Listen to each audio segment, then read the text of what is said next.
Friends, నేను బాగున్నాను. మీరు ఎలా ఉన్నారు? మీరు బాగున్నారా? నేను ఈరోజు శామగడ్డ ఎగ్ పులుసు ఇస్తున్నాను. రొటీన్గా కాకుండా కొంచెం స్పెషల్గా వేద్దాం అనుకున్నాను.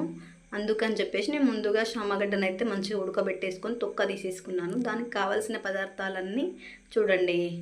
శామగడ్డ, జీలకర్ర మెంతుల పొడి, కొత్తిమీర, పచ్చిమిర్చి, చింతపండు రసం, ఆనియన్, టమాటా.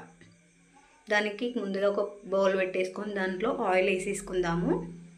ఆయిల్ కొంచెం వేడెక్కినాక జీలకర్ర అయితే వేసేస్తున్నాను.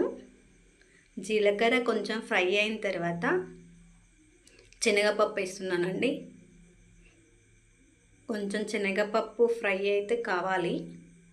ఫ్రై అయిన తర్వాత ఆనియన్ వేసుకుందాము. ఆనియన్ కూడా కొంచెం ఫ్రై కానియాలి. ఆనియన్ కొంచెం ఫ్రై అయిన తర్వాత ఒక్క పచ్చిమిర్చి అయితే నేను కట్ చేసి వేసుకున్నానండి టేస్ట్ కోసం. తర్వాత కరివేపాకు, పసుపు అవి మంచిగా కలిపేసుకోవాలండి. కొంచెం ఫ్రై అయిన తర్వాత ఇప్పుడు అల్లం వెల్లిగడ్డ పేస్ట్ వేసుకుందాము.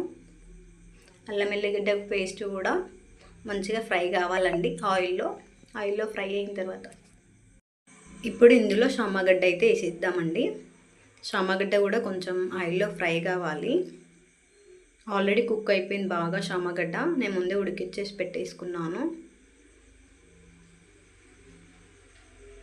ఒక 5 మినిట్స్ అయితే మూత పెట్టేసుకొని సిమ్లో పెట్టేసుకుందామండి గ్యాస్, లేదంటే అడుగు అంటుతుంది. కాబట్టి సిమ్లో పెట్టేద్దాము. తర్వాత కలిపేద్దాము. ఒకసారి కలుపుకున్న తర్వాత ఇందులో కొంచెం సాల్ట్ తగినంత, మనం తినేదాన్ని బట్టు, తర్వాత కారము.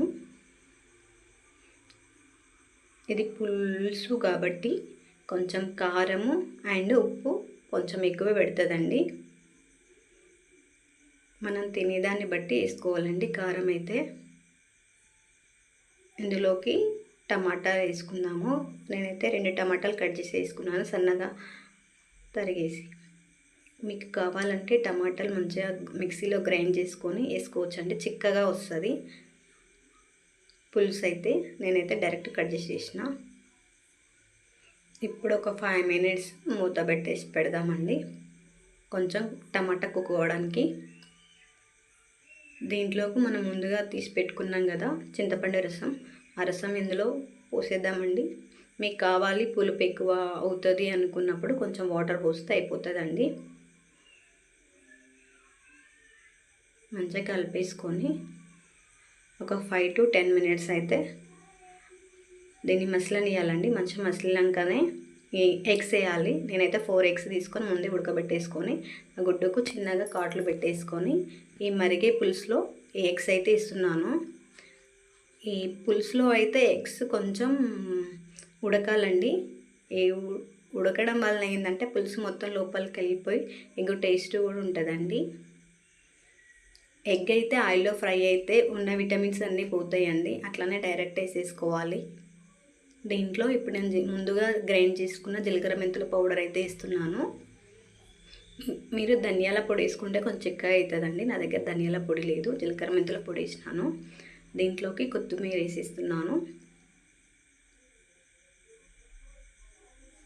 ఒక్కసారి చూడండి, చిక్కగా వచ్చింది పులుపు అయితే. మీరు టమాటా రసం అయితే ఇంకా టమాటా మిక్సీ వేస్తే ఇంకా చిక్కగా వస్తుందండి.